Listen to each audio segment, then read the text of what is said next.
On the last part, Piccolo fuses with the entire Namekian race, forming the ultimate Super Namekian.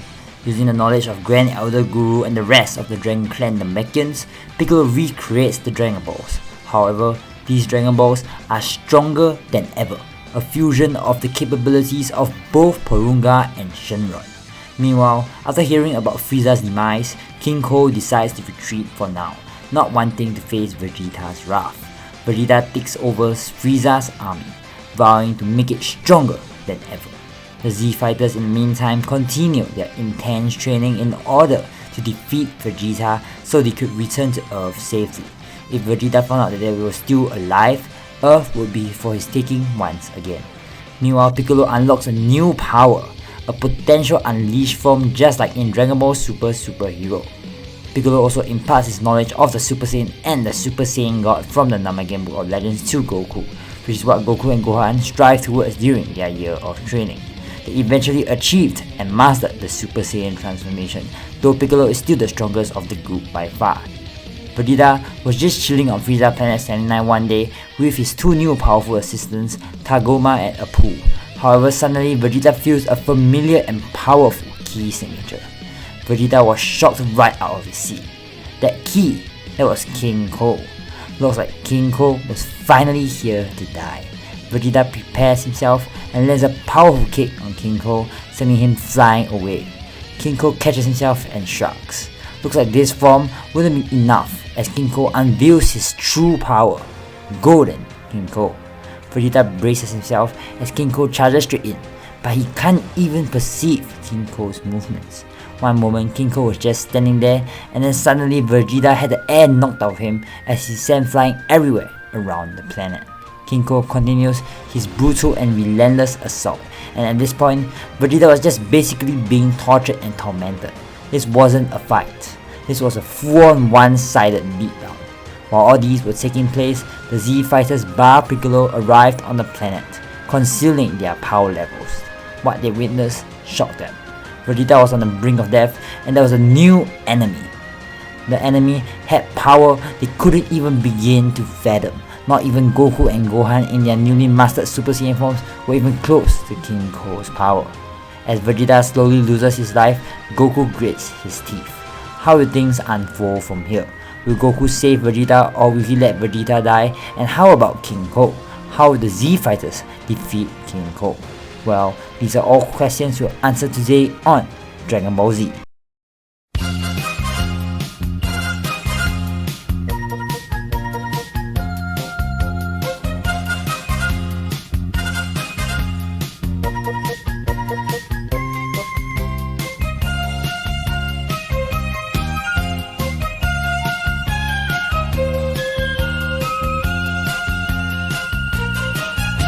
Goku suddenly has a plan.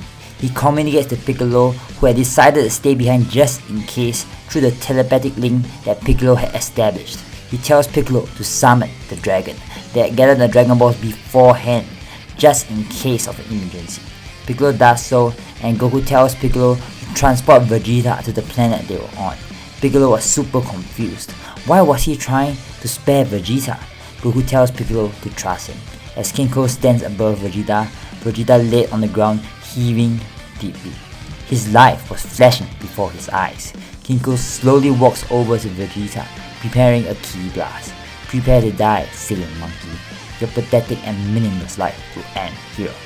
Vegeta resigns his fate, closing his eyes as he accepts death. However, suddenly a flash of light and Vegeta was teleported away before King Ko could finish him off. Goku and the rest slowly leave through their own spaceport as well, knowing well that King Ko was far above their league at this point in time. Vegeta opens his eyes and sees Piccolo standing above him. Piccolo stands above Vegeta with his arms folded, honestly not knowing what Goku was thinking. Though sparing an enemy like that was honestly not unexpected from someone like Goku.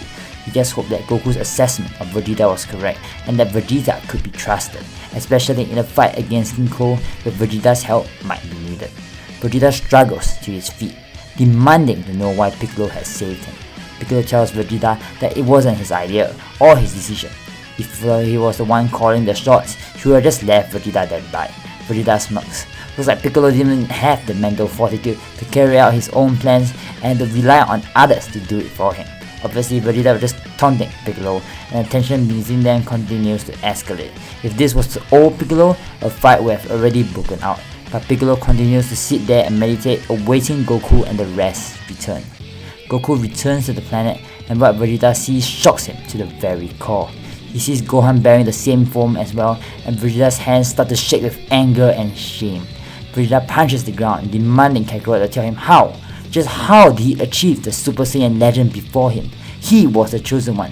He was the prince of all Saiyans, the one to carry out the Saiyan's legacy, and he was the one who had defeated Frieza. Goku merely shrugs, stating that Vegeta could do it too if he pleased. Now, however, they needed to team up in order to defeat King Ko. However, Goku wants to strike a bargain first. They had saved Vegeta's life, and Vegeta needs to promise that they will no longer be enemies from now on. Obviously, they weren't going to be friends or anything, not just yet anyways. But from this day onwards, if Goku helps Vegeta achieve the Super Saiyan transformation, Vegeta will be allies with them forever. No backstabbing, no more killing of the humans or any of the Z fighters. Vegeta drops to the ground defeated, clenching his teeth and fist. He did not really want to agree to this agreement, however he knew that this was the only way he had any hope of catching up to Goku and even the little brat Gohan. So, Vegeta agrees to Goku's request and the training begins. Goku believes there was a realm beyond the Super Saiyan, and Piccolo has already told Goku of the Super Saiyan God. However, even less was known of the Super Saiyan God, so Piccolo decided to seek the wisdom of the dragon. And though Vegeta states that immortality was the key, Piccolo was stronger than him and said no to Vegeta's request, so Vegeta steps down reluctantly. A ritual with 5 pure-hearted Saiyans, Goku immediately dismisses the plan, not wanting to rely on some ritual to gain extra power, and not like it was possible anyways at this point in time. However, after a year of training, Goku, Vegeta, Gohan have all achieved Super Saiyan 2, but yet they knew that their powers weren't even remotely close to King Ko just yet. So now what can the Z fighters do next? What will be their next plan of action? Will they be able to defeat King Ko, or will King Ko just be left alone wreaking havoc on the universe? Well, these are all questions we'll answer in the next part on Dragon Ball Super.